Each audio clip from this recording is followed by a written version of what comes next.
తెలంగాణ కోసం గొంగలి పురుగునైనా ముద్దు పెట్టుకుంటా, కుష్టు రోగినైనా కౌగిలించుకుంటా, కేసీఆర్ సచ్చుడో తెలంగాణ వచ్చుడో అంటూ 2001లో బీఆర్ఎస్ను స్థాపించి 2014లో రాష్ట్రాన్ని సాధించేదాకా కేసీఆర్ అలుపెరగని పోరాటం చేశారు. తెలంగాణ ప్రజల కోసం, వారి ఆత్మ గౌరవం కోసం ప్రత్యేక రాష్ట్ర సాధనే ధ్యేయంగా పోరాడి నిలిచి గెలిచిన యుద్ధవీరుడు కేసీఆర్. సీఎంగాను సుపరిపాలన అందించి బీఆర్ఎస్ అనే పార్టీని తెలంగాణ ఇంటి పార్టీగా మార్చేసిన పాలనా దక్షుడు కేసీఆర్. ఏప్రిల్ 27వ తేదీతో 25వ సంవత్సరంలోకి ప్రవేశించనున్నది బీఆర్ఎస్. అంటే బీఆర్ఎస్కి ఇది రజతోత్సవ వైభవం అన్నమాట. ఓవైపు ఉద్యమం, మరోవైపు రాజకీయ పంథ.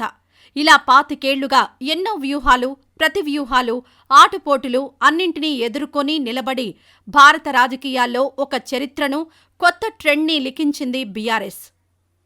1969 ఉద్యమం అణగారిపోయిన తర్వాత ఇక ఎప్పటికైనా తెలంగాణ ఉద్యమానికి నాయకత్వం వహించగల నాయకుడొస్తాడా?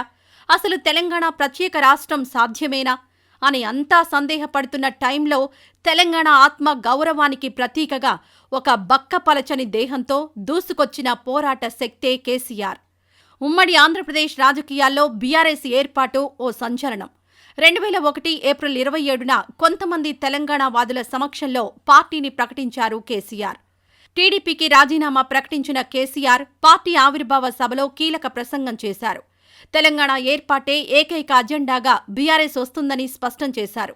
తెలంగాణ ప్రత్యేక రాష్ట్రం అసాధ్యమని అందరూ అనుకుంటున్నప్పుడు పార్టీ పెట్టిన కేసీఆర్కి గ్లామర్ లేదు. ఆర్థికంగా పరిపుష్టి ఉన్న నాయకుడూ కాదు. అన్నింటికీ మించి చంద్రబాబు, వైఎస్ రాజశేఖరరెడ్డి లాంటి ఇద్దరు బలమైన నాయకులు ఎదురుగా ఉన్నారు. పైగా మీడియా మద్దతు కూడా లేదు. ఇలాంటి ప్రతికూలతల మధ్య జై తెలంగాణ అంటూ డిప్యూటీ స్పీకర్, ఎమ్మెల్యే పదవి, టీడీపీ ప్రాథమిక సభ్యత్వానికి రాజీనామా చేసి కేసీఆర్ పదవుల కోసం కాదు, ప్రత్యేక రాష్ట్ర సాధన కోసమే పార్టీ పెట్టారు అని మళ్లీ తెలంగాణ చర్చకు దేశవ్యాప్తంగా ప్రచారం కల్పించారు. బీఆర్ఎస్ ప్రస్థానం ప్రారంభమైన రోజు దేశంలోని అన్ని పార్టీలు తెలంగాణకు వ్యతిరేకం. 14 ఏళ్ల ఉద్యమం తర్వాత దేశంలోని దాదాపు అన్ని పార్టీలు తెలంగాణకు అనుకూలం. పార్టీలైనా, వ్యవస్థలైనా, రాజకీయమైనా తెలంగాణకు అనుకూలంగా మారవలసిందే అనే అనివార్యతను సృష్టించిన వ్యూహకర్త కేసీఆర్. 2001లో బీఆర్ఎస్ను స్థాపించి 2014లో రాష్ట్రాన్ని సాధించేదాకా కేసీఆర్ అలుపెరగని పోరాటం చేశారు. పుట్టిన గడ్డ విముక్తి కోసం లెక్కలేనన్ని అవమానాలను దిగమింగారు. తెలంగాణ ప్రజల కోసం అనేక సందర్భాల్లో పదవులను గడ్డిపోచల్లా విసిరికొట్టారు. తెలంగాణ నినాదం నుంచి నేను తప్పుకుంటే నన్ను రాళ్లతో కొట్టి చంపండి అంటూ పిలుపునివ్వడం కేసీఆర్కే సాధ్యమైంది. ఆయన్ను తెలంగాణ ఉద్యమాన్ని తొక్కేయాలని మహామహులు ప్రయత్నించినా అది సాధ్యపడలేదు. అణగదొక్కే కొద్దీ ఆకాశానికి ఎగబాకాడు కేసీఆర్. మొదట్లో ఒక్క పార్టీ కూడా మద్దతివ్వని తెలంగాణకు దేశంలోని 36 పార్టీలు మద్దతిచ్చే స్థాయికి తీసుకొచ్చాడు.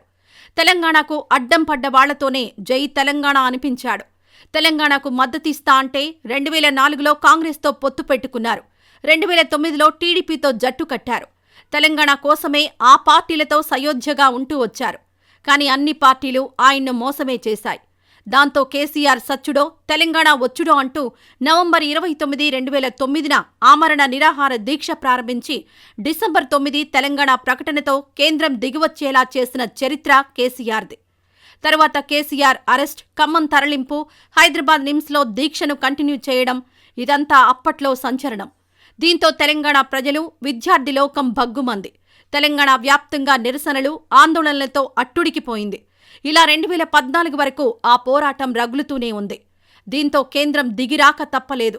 సీమాంధ్ర నాయకులు సైతం కేసీఆర్ పోరాటాన్ని మెచ్చుకోకుండా ఉండలేకపోయారు. అలా ఎన్నో మలుపుల తర్వాత ప్రత్యేక రాష్ట్ర ఏర్పాటుకు సంబంధించిన గెజిట్ 2014లో వచ్చింది. అదే ఏడాది ఎన్నికలు కూడా జరిగాయి. ఇందులో ఒంటరిగా బరిలోకి దిగిన బీఆర్ఎస్ ఘన విజయం సాధించింది. ఉద్యమ పార్టీకే ప్రజలు పట్టం కట్టారు. తెలంగాణ తొలి సీఎంగా కేసీఆర్ ప్రమాణ స్వీకారం చేశారు. అలా సాధించుకున్న తెలంగాణను 10 ఏళ్లు పాలించి దేశం గర్వపడేలా తీర్చిదిద్దారు కేసీఆర్. వ్యవసాయం, ఇరిగేషన్ శాఖలో అనేక మార్పులు తీసుకొచ్చారు. రైతుల కోసం కీలకమైన పథకాలను ప్రవేశపెట్టారు. దాంతో రెండోసారి ఆయన్ను భారీ మెజారిటీతో గెలిపించుకున్నారు తెలంగాణ ప్రజలు. ఇదంతా చరిత్ర పుటల్లో నిలిచిపోయే కేసీఆర్ ప్రస్థానం. తెలంగాణ రాష్ట్రాన్ని అతి తక్కువ కాలంలోనే శిఖరాగ్రాన నిలిపిన కేసీఆర్ 2023 ఎన్నికల్లో ఓడిపోయారు. ఆ ఎన్నికల్లో కాంగ్రెస్ ప్రభుత్వం రావడానికి, బీఆర్ఎస్ అధికారం కోల్పోవడానికి మధ్య తేడా 2.05% ఓట్లే. ఆ ఓటమి నుండి పాఠాలు నేర్చుకుని కొత్త వ్యూహాలతో ప్రభుత్వంపై పోరాటానికి సిద్ధమవుతోంది బీఆర్ఎస్. దానికి రజతోత్సవ సభ అతిపెద్ద వేదిక కాబోతోంది. తెలంగాణ రాష్ట్రం ఏర్పాటైనప్పటి నుండి నేటిదాకా print media, electronic media, social media ఏ మీడియాకైనా కేసీఆర్ హాట్ టాపిక్. ఆయన మాట్లాడితే సంచలనం, మాట్లాడకపోతే ఇంకా సంచలనం. 25 ఏళ్లుగా తెలంగాణ రాజకీయాలు కేసీఆర్ చుట్టే పరిభ్రమిస్తున్నాయి. ఒక ప్రాంతీయ పార్టీ భారత రాజకీయాల్లో 25 ఏళ్లుగా మనుగడలో ఉందంటే దాని వెనుక కేసీఆర్ లాంటి పోరాట శక్తి ఉండబట్టే. అందుకే తెలంగాణను, బీఆర్ఎస్ను, కేసీఆర్ను విడదీసి చూడలేం.